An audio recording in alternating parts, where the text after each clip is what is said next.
Nah, di awal episode kita akan diperlihatkan seorang Algojo Asaemon bernama Jika. Di sana si Jika ini dimintai keterangan oleh bawahan Shogun soal Pulau Shinsengkyo karena telah berhasil kembali hidup-hidup dari pulau tersebut.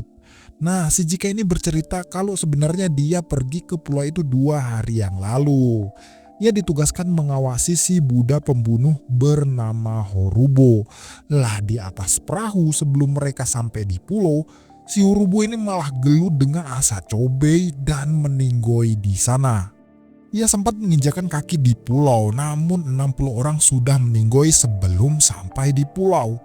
Ia beralasan untuk kembali pulang dan mengabari kematian keluarga korban. Si Jika menyarankan Kusogun untuk menjauhi pulau itu karena pulau itu bukan bagian dari dunia ini. Bawahan Kusogun sempat marah karena Jika dengan tidak langsung mengatakan kalau Kusogun itu bodoh karena mengusik pulau Shinsengkyo.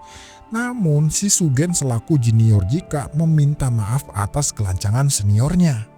Nah, setelah itu bawahan Shogun membacakan surat perintah resmi dari Shogun yang isinya klan Yamada sekali lagi akan pergi ke pulau Shinsengkyo dan Sugen akan bertugas mengawasi orang-orang yang mendarat di pulau tersebut. Setelah itu, Sugen memarahi Jika atas kelancangannya kepada kesogunan tadi. Sugen menjelaskan kalau orang yang ditugaskan ke pulau tersebut adalah para ninja dari Iwagakure. Karena orang-orang yang terpidana ternyata sudah dihabisi oleh para ninja dari Iwagakure. Makanya pemimpin Iwagakure akan membantu Shogun mengeksplorasi pulau tersebut dengan mengirimkan ninjanya ke pulau tersebut. Di sana si Sugen menyuruh Jika untuk ikut ke pulau itu lagi, namun ditolak mentah-mentah. Si Sugen menangis karena mengkhawatirkan kondisi teman-temannya yang sudah duluan berangkat ke pulau tersebut namun belum juga kembali. Ternyata si Jika juga membawa potongan monster dari pulau tersebut. Si Sugen sempat menyentuh monster itu dan tidak merasakan energi kehidupan di dalamnya. Nah, setelah itu si Sugen ini menemui 2 ninja Iwagakure yang akan berangkat berempat bersama dengan Jika.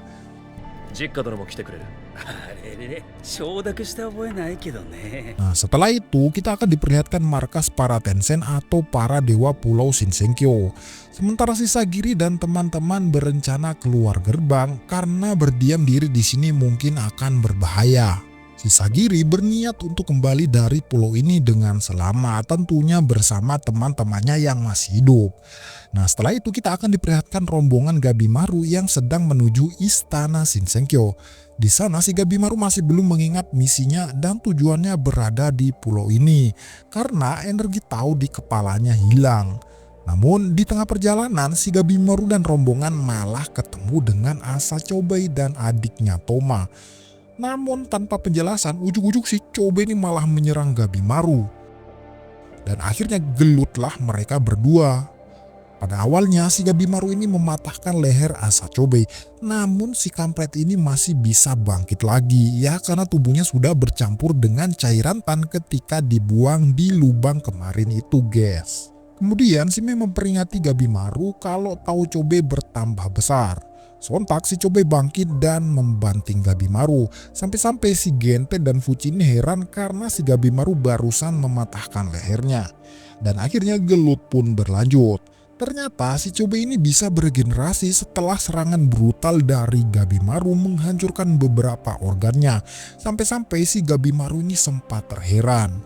Setelah itu si Gabimaru agak sedikit kesulitan karena serangan dari Chobei makin kuat. Di sana si Gentet bertanya kepada Mei kenapa si Gabimaru makin melemah dan tidak seperti biasanya. Mei mengatakan kalau tahu Gabimaru terlihat aneh. Terlihat tahu di kepalanya tidak ada. Mei menegaskan kalau Gabimaru ingin menang, ia harus menjadi lemah dan tak hanya kuat saja. Karena kelemahan adalah benih kekuatan. Dan gelut pun berlanjut lagi, guys. Di sana masih seperti biasa, si Chobei ini masih bisa beregenerasi seperti semula. Ia menyuruh adiknya yaitu Toma untuk menghabisi teman-teman Gabimaru. Di sana si Toma ini menyerang Gentet karena tangannya putung. Namun baru sekali menyerang, si Toma ini langsung tumbang disundul oleh Gentet. Si Gentet marah-marah karena ia merasa diremehkan. Namun sebrutal apapun Toma menyerang, Serangannya itu terlihat asal-asalan dan dapat dengan mudah diatasi Gentet. Di sana si Gentet menghajar Toma dengan tangan kosong serta berkata seandainya Toma dan kakaknya mau bekerja sama maka ia tak akan menghajarnya.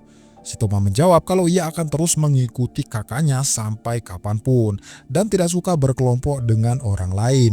Ia mengaku kalau ia hanya memanfaatkan para bandit gunung yang ia pimpin sebagai pion dan tidak pernah menganggap mereka teman ataupun kelompoknya.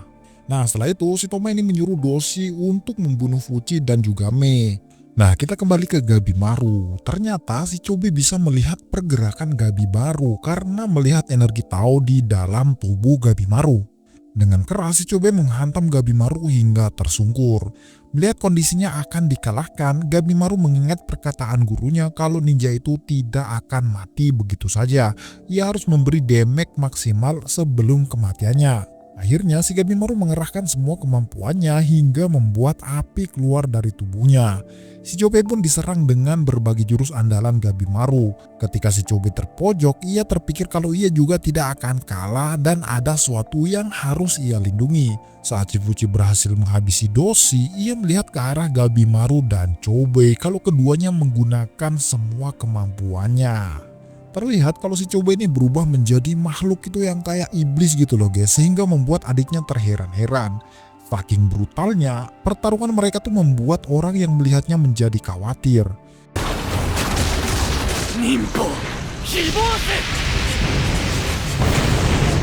Ketika si Chobe menggunakan mode iblisnya, ternyata Chobe tidak bisa berpikir normal.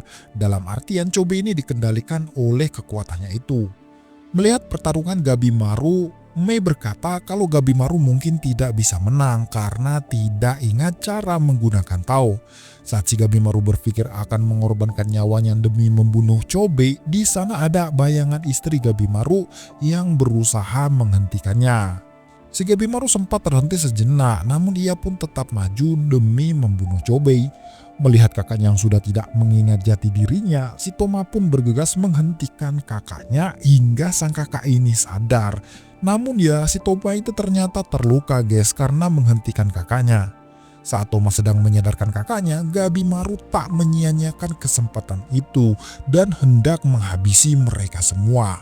Namun karena Mei melihat tahu Gabimaru tinggal sedikit dan jika ia menggunakan kekuatannya bisa saja Gabimaru mati, akhirnya si Mei menghentikan serangan Gabimaru dengan menghancurkan permukaan tanah. Setelah permukaan tanah hancur, si Gabimaru masih sempat menyelamatkan diri, namun si Chobe terjatuh ke dasar jurang karena serangan dari Gabimaru. Namun setelah menggunakan kekuatan taunya, si Mei ini malah berubah wujud menjadi dewasa guys, hingga membuat si Gentet dan Fuji heran. Nah di tempat lain, si Sagiri dan kawan-kawan yang hendak keluar dari istana Tensen melihat pemandangan yang tidak biasa. Nah di perjalanan, si Hoko merasa kalau manusia yang datang ke sini adalah manusia yang tidak biasa karena berhasil membunuh salah satu Tensen. Hoko percaya kalau manusia-manusia ini kelak akan mengubah nasib pulau tak terjamah ini. Nah, sesampainya di depan gerbang, rombongan Sagiri dan rombongan Fuji akhirnya bertemu. Hoko berkata kalau rombongan Fuji pasti dari sungai yang merupakan sarang para Shoshin atau monster yang gak jelas itu guys. Si Hoko bahkan takjub karena para manusia ini berhasil mengalahkan Doshi yang derajat dan kemampuannya itu ya tentunya lebih tinggi dari para Shoshin. Setelah itu si Fuji ini bersedih karena teman akrabnya yaitu Senta, si gendut berkacamata itu telah meninggoy. Mereka rapat dan berniat akan menjauh dari istana Tensen ini untuk menyelamatkan diri. Karena si Tensen ini bukan sembarang makhluk yang dapat dikalahkan begitu saja. Si Sagiri menenangkan Mei yang lagi kehabisan Tao. Sedangkan si Gentet ini menjelaskan kalau Toma adalah musuh dalam selimut yang artinya adalah musuh. Setelah itu si Sagiri menghentikan Gentet yang hendak menebasnya, beralasan kalau mungkin Toma punya alasan tersendiri melakukan hal tersebut. Di sana si Fuji menjelaskan kalau kondisi Gabimaru saat ini kehabisan Tao dan kehilangan jati dirinya dan juga ingatannya. Saat si Sagiri hendak menenangkannya, si Gabimaru ini malah ngamuk. Anata wa dare desu ka? Sagiri menjelaskan kalau Gabimaru sekarang kehilangan jati dirinya karena Tao di dalam dirinya hampir habis. Yang intinya jiwanya itu terkikis oleh Tao. Makanya Gabimaru tidak bisa mengenali mereka semua. Sagiri perlahan mendekati Gabimaru karena ingin menyalurkan Taonya agar Gabimaru sembuh. Pada awalnya si Gabimaru ini terus-terusan menepis tangan Sagiri yang hendak menyentuhnya. Namun karena kesabaran Sagiri sudah habis, ia memaksa Gabimaru hingga membuatnya terbaring. Gentet mengira kalau itu adalah Bojujutsu atau seni bercinta para Tenshin. Mei menjawab kalau itu bukan Bojujutsu, namun efeknya itu mirip.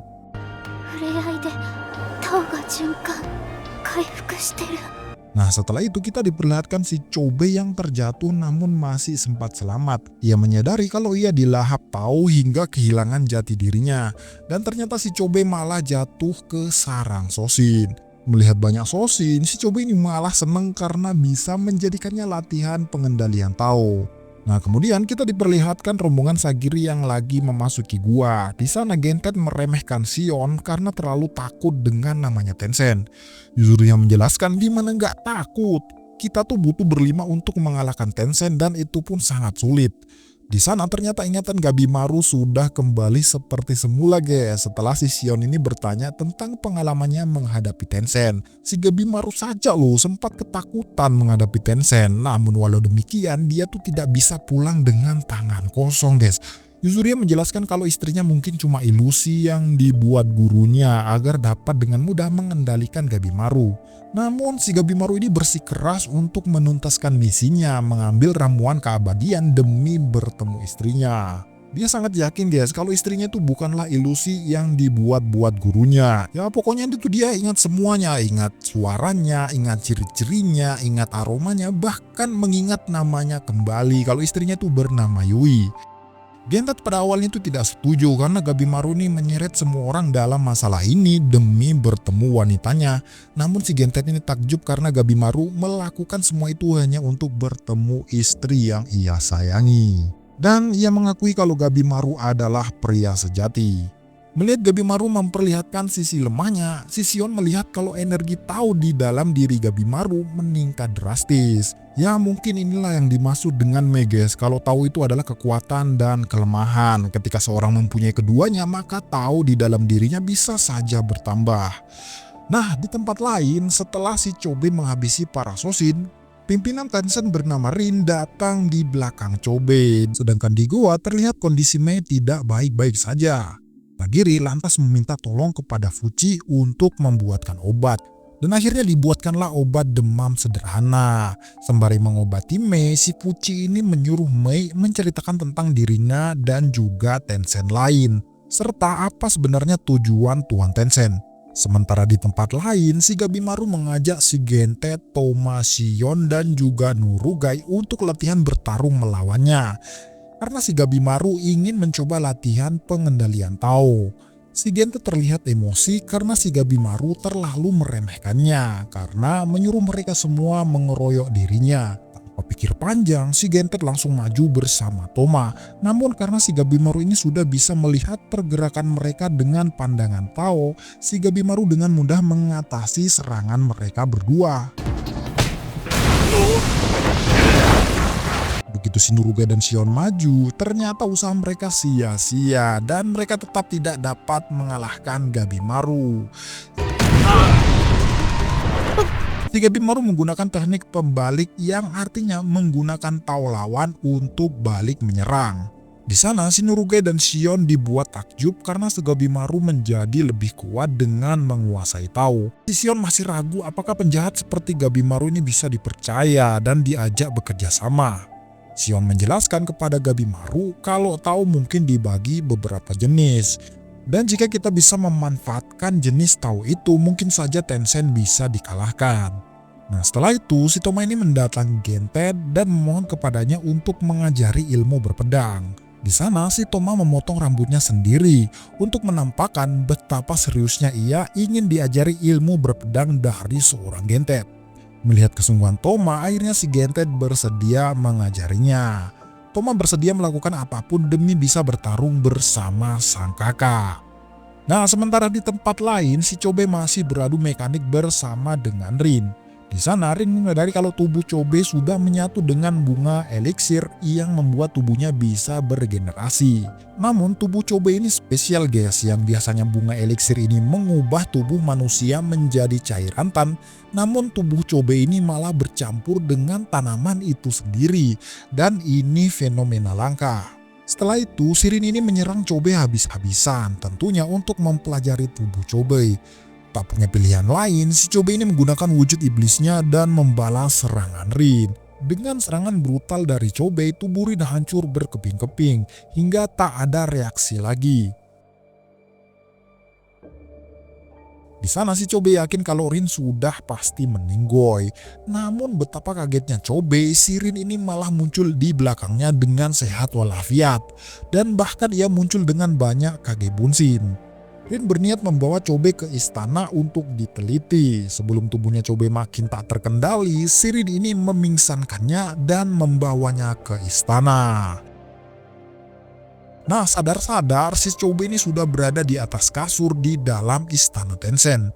Di sana Shirin berubah wujud menjadi wanita ingin melakukan Bojujutsu dengan Chobe.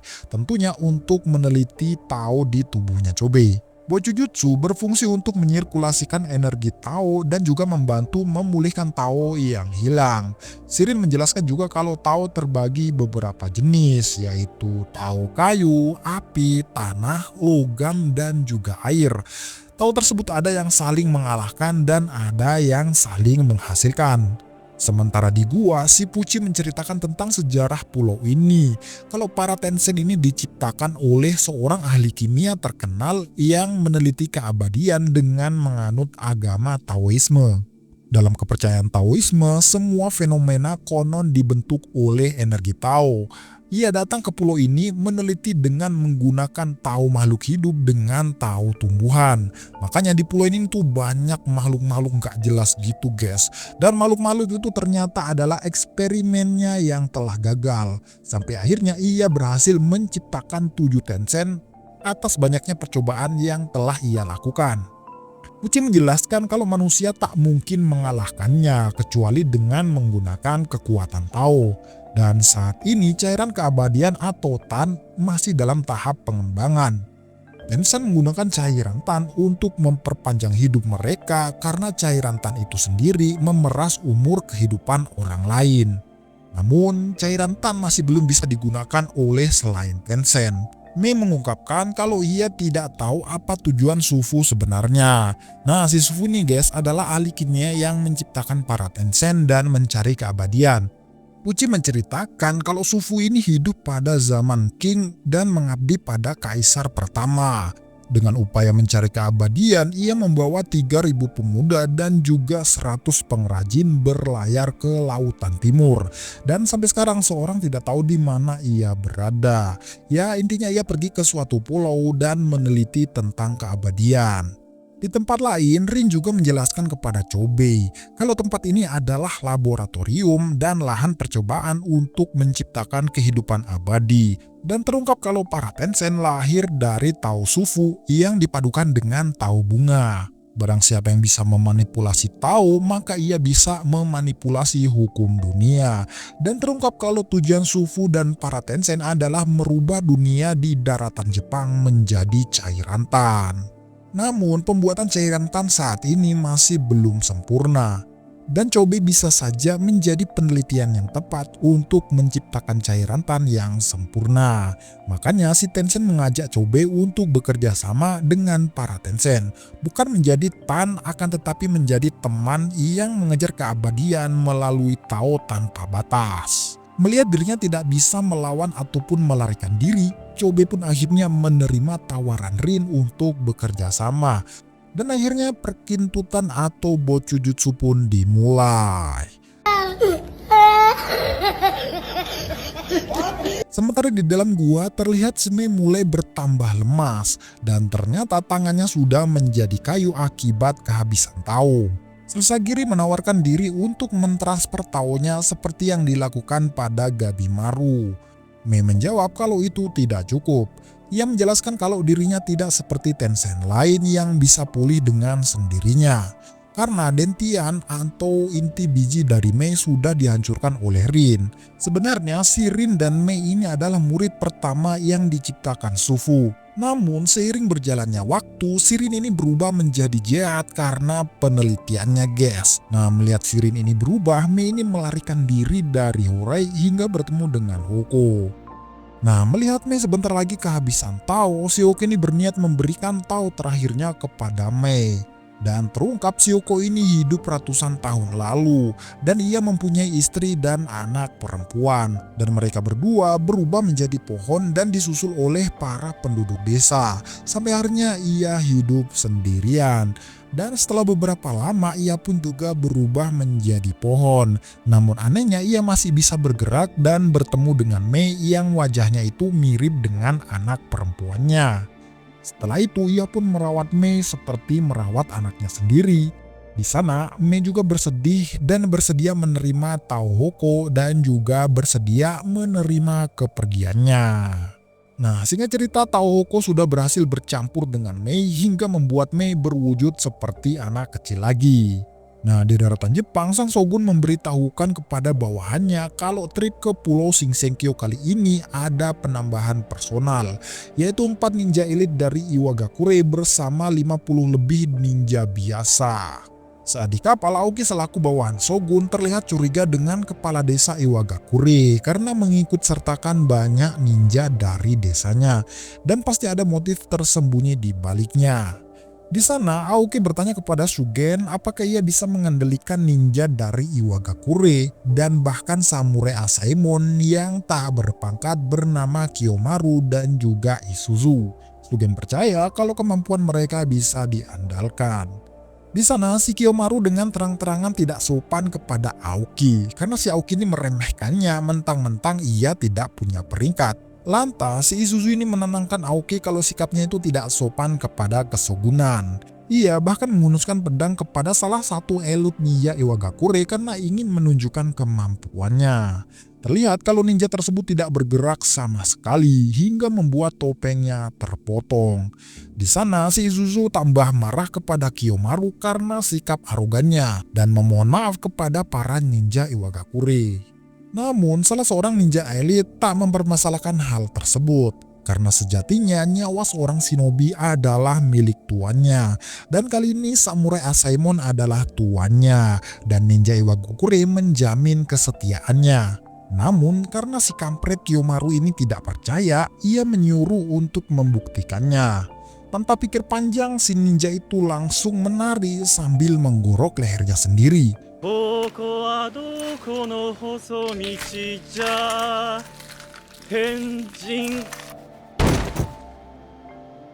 Para samurai yang melihatnya merasa heran atas kesetiaan seorang shinobi sampai segitunya. Lantas seorang elit ninja bernama Shija memohon agar para samurai mempercayai kesetiaan para ninja. Melihat hal itu, Aoki langsung menenangkan keadaan dan terungkap kalau sebenarnya misi ninja dari Iwagakure adalah membunuh Gabimaru atas perintah kepala desa. Di sana, si Shugen berniat jikalau ia bertemu para kriminal yang masih hidup di pulau tersebut, maka ia akan mengeksekusinya di tempat.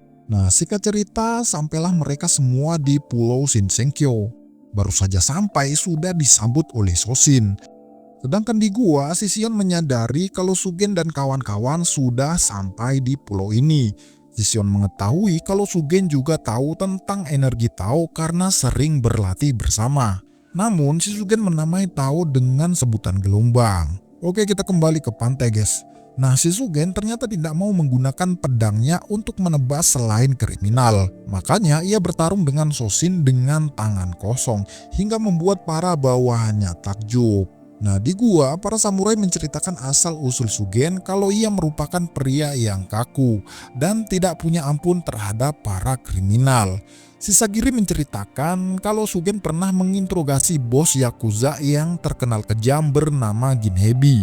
Namun karena si Ginhebi ini menutup mulut dan tidak mau memberitahukan lokasi bawahannya, Sugen ini memenggal para bawahannya yang baru saja ditangkap. Tentunya untuk memaksa ia bicara. Rumor yang beredar, ia juga mengeksekusi 20 orang anggota keluarganya. Senang dengan ketegasan Sugen, sang shogun memberikan pakaian istimewa dan pedang terkenal bernama Fuributsu Kanaeki. Di sana Sagiri menjelaskan kalau Sugen merupakan orang yang baik terhadap teman-temannya dan juga dengan muridnya. Si Fuchi lantas membocorkan kalau Sugen adalah cinta pertama Sagiri hingga si Sagiri ini merasa malu. Ya intinya si Sagiri ini mengagumi Sugen karena dengan rekomendasi Sugen, si Sagiri ini mendapatkan peringkat. Sagiri yakin kalau Sugen pasti akan memaklumi keadaan kerja sama dengan kriminal seperti Gabimaru dan kawan-kawan. Namun si Shion menjawab kalau Sugen tidak akan pernah mau bekerja sama dengan kriminal. Ia meluruskan apa yang diceritakan Sagiri tadi, yaitu tentang 20 orang keluarga yang dieksekusi Sugen. Dan kebenarannya adalah seluruh keluarga bahkan kliennya dieksekusi semua guys. Kerabat-kerabatnya, para lansia, bahkan anak kecil sekalipun yang tak tahu apapun itu dieksekusi juga guys. Dan total 100 orang lebih yang dibantai oleh si Sugen ini. Shion menyukai Sugen sebagai seorang samurai karena mereka berteman baik. Namun jeleknya si Sugen ini tidak akan pernah memaafkan penjahat manapun dan apapun keadaannya. Ia bahkan tak akan mengampuni samurai Asaemon yang bekerja sama dengan penjahat seperti Shion, Sagiri, dan yang lain. Ya intinya mereka semua. Nah setelah si Sugen melihat mayat atasannya yaitu Aizen, si Sugen sedih bukan main. Karena dulunya si Sugen ini diterima menjadi samurai Asaemon berkat Aizen. Karena orang tua Sugen dibantai kriminal saat Sugen masih muda. Bahkan si Sugen ini tuh suka menggunakan pedang tumpul guys agar lebih menyakiti orang yang ditebasnya. Singkat cerita, si Sugen melakukan ritual penghormatan kepergian Aizen. Di tengah-tengah ritual, Doshi dan para Shoshin muncul. Si Kiyomaru dan Isuzu pun melindungi Sugen yang lagi melakukan ritual.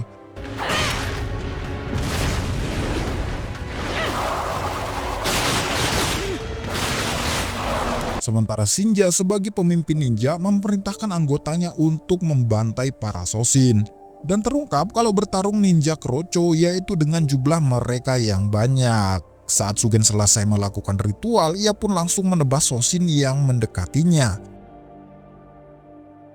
Melihat tongkat Shoshin tergeletak di sana, ia pun menumpulkan pedangnya guna membantai para Shoshin sekejam mungkin untuk membalaskan dendamnya terhadap Aizen. Singkat cerita, para Shoshin sudah dikalahkan dan menyisakan Doshi kepala kubis. Kemudian si Sugen menginterogasi Doshi tersebut sambil mencabik-cabik kulitnya. Setelah itu datanglah si Jika mengajak Sugen untuk pulang ke daratan Jepang melapor kepada Shogun tentang spesies baru yang ia temui. Namun si Sugen merasa kesal dan marah kepada seniornya tersebut. Setelah itu Isuzu menenangkannya. Sugen meminta maaf kepada Jika atas kelancangan kepada seniornya. Di sana si Sugen tidak akan pulang sebelum menuntaskan misinya mencari ramuan keabadian dan menghabisi para monster yang ada di pulau ini. Setelah itu, Shion menyarankan kepada kelompoknya untuk berpencar menjadi 2 kelompok. Satu mencari ramuan dan satu lagi mencari jalan pelarian. Namun menurut penjelasan Mei, jalur pelarian harus melewati Hore atau markas para Tensen. Shion menjelaskan kalau Tao memiliki atribut masing-masing.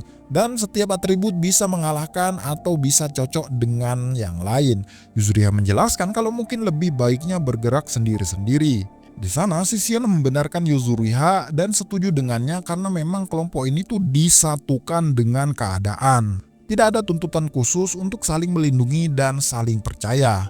Shion mempersilahkan yang mau bergerak sama-sama memasuki gua dan yang mau bergerak sendiri silahkan tinggal di luar. Dan ternyata semua memasuki gua yang artinya mereka harus bergerak bersama-sama menyusun strategi. Nah, setelah mereka sepakat bekerja sama, akhirnya mereka menyusun strategi agar bisa mengambil ramuan Tan yang terpenting bisa kabur dari pulau ini. Mei memberi informasi kalau Horai sangatlah luas. Pada awalnya, Hore dibangun untuk menyelesaikan penelitian keabadian dan menyambut Kaisar pertama. Makanya bangunannya itu dibuat sangat mewah guys. Dan untuk keluar masuk pulau ini tidaklah mustahil. Namun pulau ini sudah dijaga oleh para monster laut di sekitarnya. Monster itu bertujuan mencegah orang yang akan pergi dari pulau. Fuji membuat rencana mencari ramuan tanpa bertarung dengan Tencent. Karena bertarung dengannya sangat tinggi resikonya. Setelah berhasil mengambil ramuan itu, rencananya mereka akan kabur dengan kapal yang ada di pintu air di bawah Horai. Dan para monster laut sudah dilatih tidak akan menyerang kapal yang berangkat dari pintu tersebut. Namun cairan Tan berada di laboratorium di dalam Horai. Dan akan sulit untuk mengambil ramuan tanpa ketahuan. Setelah itu, Sion menyarankan agar Gabimaru dan Yuzuriha melatih mereka semua dengan teknik menyelinap. Yang dimaksud Sion adalah teknik menyembunyikan energi Tao seperti yang dikuasai Yuzuriha. Singkat cerita, Yuzuriha mengajari mereka semua cara menyembunyikan Tao agar tidak dideteksi musuh, yaitu dengan mengencerkan energi Tao. Sedangkan si Gabimaru mengajari mereka teknik pembalik, yaitu menyerang dengan menggunakan Tao lawan. Bahkan dengan Tao itu sendiri dapat memperkuat tubuhnya, ya contohnya seperti ini. 首の骨を外して他の骨全部外して脱力戦争を止める。 Setelah latihan, si Sagiri tak menyangka kalau dirinya bisa bekerja sama satu tujuan dengan para kriminal dan berharap tidak ada korban jiwa lagi setelah ini. Pembagian tim pun akhirnya dimulai. Ternyata si Sagiri dan Sion mempunyai Tao atribut kayu, Gabimaru dan Gentet yaitu atribut api, Toma dan Yuzuriha air, Fuji logam, dan terakhir Mei beserta Nurugai beratribut tanah. Di sana Yuzuriha bertanya adakah yang tahu atribut para Tencent. Mei menjawab Jufa api, Tao Fa kayu, Zujin dan Ran air, Gui Fa logam, sedangkan Mudan dan Rin beratribut bumi. Sion memperingati temannya ketika bertemu atribut yang bertentangan, ia menyarankan untuk kabur karena kecil kemungkinan bisa mengalahkannya. Setelah itu, Sion membagi tim untuk mencuri ramuan dan mengamankan jalur pelarian. Untuk tim pencarian ramuan yaitu orang yang butuh kecepatan dan kemampuan menyelinap. Ya siapa lagi kalau bukan duo ninja. Terlihat kalau si Yuzuriha tidak setuju karena di pikiran Yuzuriha ini hanya kabur dan kabur guys. Si Gabimaru balik bertanya kepada Mei karena si Mei ini ikut dalam tim yang mengamankan jalur pelarian. Gabimaru bertanya apakah Mei ingin langsung keluar dari pulau ini begitu saja. Apakah tidak ada penyesalan setelahnya? Mei menjawab walaupun Rin jahat dan Guru Sufu tidak menghentikan kejahatan Rin, Mei ingin bertemu sekali saja dan bertanya kenapa mereka berubah. Karena dulu mereka merupakan orang yang sangat baik. Dan setelah itu Mei akan keluar dari pulau dan menjalani hidup yang normal. Mendengar perkataan Mei, si Gabimaru teringat perkataan istrinya yang mengajaknya hidup normal, damai, dan menjadi orang yang baik. Setelah itu, si Gabimaru mengajak Mei untuk bertemu dengan mereka berdua sekali lagi. Dan Gabimaru berjanji akan mengantarnya sampai tujuan. Nah setelah itu kita diperlihatkan para Tencent dan juga Chobei yang selesai melakukan ritual kenaikan. Nah ritual kenaikan ini dilakukan setelah dosi atau orang luar yang diizinkan masuk ke dalam Horai. Terlihat di sana kalau Taufa ingin berkenalan dengan Chobei. Namun si Jufa terlihat tidak senang dan hendak beradu mekanik. Karena si Jufa sudah jengkel pada pertemuan mereka sebelumnya. Namun serangannya sangat mudah dihentikan Chobei karena Chobei sudah memahami cara kerja Tao. Setelah itu Rin menghentikan mereka berdua karena Chobei merupakan subjek penelitian dan sekaligus temannya. Setelah itu Rin mengajak Chobei ke laboratoriumnya dan di sana terlihat bunga yang sangat besar. Dan bunga tersebut bernama bunga pangu. Nah bunga pangu ini berfungsi melipat gandakan Tao manusia yang diekstrak. Dan Rin sangat tertarik dengan Tao Chobei karena Taonya sangat langka. Singkat cerita bergeraklah tim pencari ramuan yang terdiri dari Gabimaru, Sagiri, Yuzuriha, dan juga Mei. Nah sebelum keberangkatan Fuji menjelaskan kalau di kastil luar kita akan bertarung dengan Mudan. Sedangkan di kastil dalam, setiap kediaman dihuni beberapa Tensen sesuai dengan latihan mereka. Di Istana Bocujutsu merupakan tempat Jufa dan juga Taufa. Ia mencari keabadian melalui ngintip. Di Istana Taisoku merupakan tempat Zujin. Ia mencari keabadian melalui pernapasan. Istana Douyin merupakan tempat Ren. Ia mencari keabadian melalui latihan fisik. Istana Suitsu merupakan tempat Guifa. Ia mencari keabadian melalui mediasi. Istana Shuten merupakan tempat Mudan. Ia mencari keabadian melalui tau organ dari titik akupuntur. Dan mereka saling mengajari satu sama lain. Sedangkan ramuan Tan ada di Istana Rentan, yaitu Laboratorium Rin. Namun pada malam hari Rin tidak ada di sana karena bunga pangu lagi layu. Makanya Rin tidak bisa melakukan penelitian. Namun pada malam hari Rin ada di istana utama, yaitu istana milik Guru Sufu. Sebenarnya Thomas sudah memperingati mereka kalau kastil dapat berubah sesuai dengan keinginan Tencent. Namun karena si Gabimaru, Yuzuriha, Sagiri, dan Mei bisa melihat tahu, akhirnya mereka dipilih. Nah, di atas dinding si Mei dan Sagiri merasa jijik karena melihat kumpulan mayat di istana Rentan melalui penglihatan tahu. Namun si Gabimaru dan Yuzuriha selaku ninja sudah terbiasa dengan hal itu. Si Gabimaru menyangka kalau itu pasti istana Rentan, yaitu istana tempat cairan Tan berada. Singkat cerita, dihabisilah dosi penjaga oleh Gabimaru dan Yuzuriha. Sebelum masuk istana, Gabimaru tak merasakan adanya Tao Tencent. Namun setelah masuk, tiba-tiba muncullah Tao yang sangat besar. Dan ternyata itu adalah Ren. Salah penyebutan guys, ternyata yang benar adalah Ran. Ternyata si Ran juga bisa mengencerkan taunya hingga tak terdeteksi oleh si Gabimaru dan kawan-kawan. Para Tencent mengetahui kedatangan Mei dan temannya akibat informasi dari Chobe. Nah, saat si Chobe ini diamputasi organnya untuk dijadikan percobaan, ia memberitahu kepada para Tencent kalau sebentar lagi istana akan diserbu, dan ia mengetahui karena merasakan tahu adiknya. Nah, di sanalah si Rin menyuruh Tencent lain untuk standby menunggu kedatangan Gabimaru dan kawan-kawan. Namun si Chobe mempunyai syarat kepada para Tencent untuk tidak menyentuh adiknya. Ran menceritakan kalau tahu para penyusup akan dijadikan persembahan kepada Guru Sufu. Ya, siapa lagi kalau bukan Gabimaru dan kawan-kawan. Dan ternyata teman-teman Gabimaru yang lain juga bertemu dengan Tencent lain.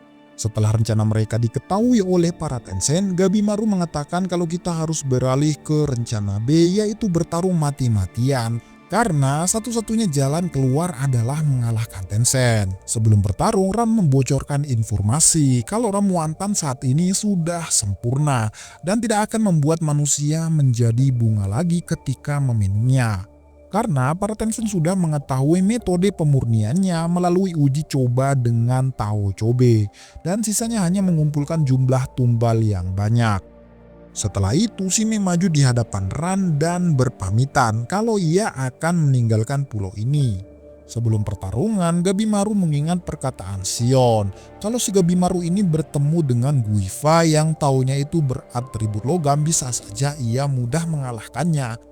Namun kalau bertemu dengan Ran yang beratribut air, maka ketika Gabimaru menyentuhnya, maka tahu api Gabimaru akan melemah.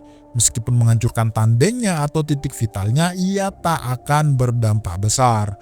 Dan sialnya si Gabimaru ini malah bertemu lawan alaminya guys, yaitu si Ran. Setelah itu, si Gabimaru menyuruh Sagiri membawa Mei ke istana Rentan untuk mengambil ramuan Tan tersebut. Dan si Gabimaru dan Yuzuriha akan melawan Ran di sini. Si Yuzuriha sedikit keberatan, namun karena tahu Yuzuriha beratribut tanah yang bisa melemahkan air, Gabimaru menyuruh Yuzuriha untuk bertarung dengannya. Mei menyadari kalau ini bukanlah istana Rentan. Secara tiba-tiba Ran langsung menyerang Gabimaru, namun Gabimaru masih bisa menghindar. Setelah itu, Ran menjelaskan kalau ia dengan mudah mengendalikan benda padat, apalagi cuma memanipulasi bangunan. Dan ternyata ruangan ini adalah istana The Wind milik Ran sendiri. Si Ran dapat dengan mudah memanipulasi Tao dengan mengumpulkan Tao di suatu ruangan seolah-olah itu adalah Tao para mayat agar Gabimaru dan kawan-kawan menyangka kalau istana ini adalah istana Rentan. Setelah itu, si Ran menahan kaki Mei agar tidak kabur. Tanpa pikir panjang, Gabimaru maju menghadapi Ren agar si Yuzuriha bisa melempar kunai yang sudah diisi Tao oleh Mei. Nah, ternyata si Mei ini mempunyai kelebihan gitu guys. Dia tuh bisa memasukkan Tao-nya pada suatu benda. Namun usai Yuzuriha dan Gabimaru sia-sia karena badannya Ran ini sangat keras. Sampai mereka berdua kelelahan menghadapi Ran. Melihat dari pandangan Tao Gabimaru, ia menyadari kalau Ran menggunakan energi Tao sebagai zirah, makanya tubuhnya itu bisa menjadi sangat keras guys. Setelah itu si Gabimaru lagi-lagi maju menyerang Ran. Namun karena kaki Gabimaru dikunci oleh Ran di suatu tiang, si Gabimaru ini dengan kesulitan menghadapinya. Setelah menerima serangan demi serangan dari Ran, si Gabimaru akhirnya sedikit mengerti dan tetap maju menghajar Ran. Ran melihat kalau Tao Gabimaru itu biasa saja dan ia yakin tidak akan melukainya. Namun ternyata, akhirnya si Gabimaru dapat menghantam wajah Ran. Ran pun sampai terheran-heran kenapa si Gabimaru ini kok bisa ngelukainya gitu loh. Di tempat lain, Rin meletakkan nama-nama musuh untuk melakukan ritual menahan diri dan mempertahankan kehidupan. Dan mengecek semua nama-nama orang yang diberi tahu Chobei. Jikalau kertasnya habis dan terbakar, maka orang itu sudah meninggoy. Dan sebaliknya, kalau kertasnya masih ada berarti masih hidup guys. Setelah melakukan ritual, akhirnya Rin mendapatkan informasi kalau orang yang hidup tinggal beberapa orang saja. Sion dan Nurugai menghadapi Sujin di istana Taisoku. Sion beruntung kalau lawannya bukanlah atribut yang bisa mengalahkan atributnya. Sedangkan istana Bochujutsu, Shifuchi dan Gentet berhadapan dengan Taufa dan juga Jufa. Namun karena mereka berdua ini belum terlalu menguasai Tao, Rin ini yakin kalau mereka berdua pasti akan meninggoy. Dan Chobei tentu saja akan melawan adiknya sendiri dan membawa adiknya ke pihak Tencent. Di sana si Rin ternyata masih khawatir dengan kemampuan Gabimaru guys, karena kemampuannya tidak bisa dianggap remeh. Nah, kita kembali ke Gabimaru. Si Gabimaru akhirnya menjelaskan kenapa ia bisa melukai Tencent. Karena sejatinya Tao yang saling berlawanan itu seperti arus air yang berlawanan. Dan Tao yang saling cocok itu seperti arus air yang satu arah. Namun karena Tao Tencent ini sangatlah besar, si Gabimaru mempunyai 3 metode mengalahkannya. Yang pertama, melampaui Tao mereka dalam sesaat. Yang kedua, melemahkan Tao kita dan menangkis serangannya. Yang intinya mengikuti gelombang Tao mereka dengan mulus. Dan yang ketiga, menyesuaikan pernapasan lawan dengan menyeimbangkan ketenangan dan juga keganasan. Dan si Gabimaru belajar teknik ini dari Sagiri. Setelah adu mekanik, terlihat kalau kondisi tubuh Ran tercabik-cabik. Ran mengagumi Gabimaru karena kemampuannya meningkat drastis setelah datang ke pulau ini. Setelah itu, si Mei ini dapat melepas kuncian di kakinya. Saat mereka hendak pergi ke istana Rentan, Ran berusaha menahan mereka berdua, namun dihentikan oleh Gabimaru. Saat si Ran ini melemahkan Taonya dan mengikuti teknik Gabimaru, muncullah Yuzuriha dan menyerang Ran hingga tubuhnya terbelah menjadi 2. Nah, karena si Ran ini tidak bisa mengalahkan mereka berdua dengan wujud biasanya, akhirnya ia mengeluarkan ultinya dan berubah menjadi Kishikai. Tempat lain, Rin pun mengetahui kalau Ran berubah menjadi Kishikai dan ini baru terjadi kali ini. Rin menganggap kalau manusia-manusia yang datang ke pulau ini benar-benar sangat istimewa. Setelah perubahan terjadi, si Gabimaru sengaja menerima serangan dari Ran untuk mengetahui jenis Tao pada mode Kishikai ini. Si Gabimaru sampai terlempar ke luar ruangan karena kebrutalan serangan Ran. Bahkan Sagiri pun cedera parah karena perutnya telah tertusuk oleh serpihan bangunan. Sagiri dan Mei yang sedang menuju istana Rentan pun mendengar pertarungan Gabimaru dan Ran yang sangat ganas. Si Gabimaru pun diajar habis-habisan sampai tidak bisa berkutik. Gabimaru tak menyangka kalau Kishikai Ran lebih barbar dibandingkan Kishikai Zujin dan juga Mudan. Saat si Ran mendekati Yuzuriha, si Gabimaru tetap mengalihkan perhatian Ran agar Yuzuriha selamat. Di sana si Yuzuria terharu melihat kebaikan Gabimaru. Tanpa pikir panjang, Yuzuria menarik Gabimaru dengan talinya dan berusaha kabur. Namun karena si Ran lebih cepat berlarinya, akhirnya mereka terkejar. Dan Ran langsung menghantam mereka berdua. Dan ternyata si Gabimaru tetap melindungi Yuzuria dengan sekuat tenaga, guys. Namun karena si Ran ini melihat Gabimaru terlalu gigih dan sulit dibawa hidup-hidup, akhirnya ia menusuk dada Gabimaru dengan tangannya. Dan alhasil si Gabimaru tak bergerak sama sekali. Oke, kalau gitu guys, sekian dulu episode kali ini ya. Semoga kalian terhibur dan sampai jumpa di episode selanjutnya.